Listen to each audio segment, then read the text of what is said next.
papayag kung kakampi ka dyan sa mga puti. We're just going through the process. Kaya nga. Pero ako, ang akin is legal. What's your basis now?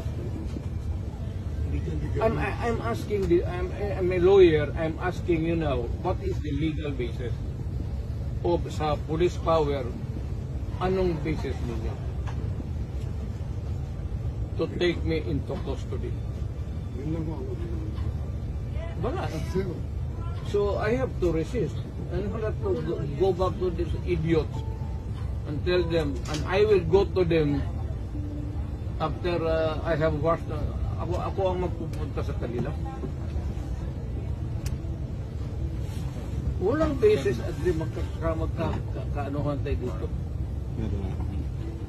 It would be illegal for you, as a matter of fact, it is illegal for you to ask me to go with you without any papel lang ito.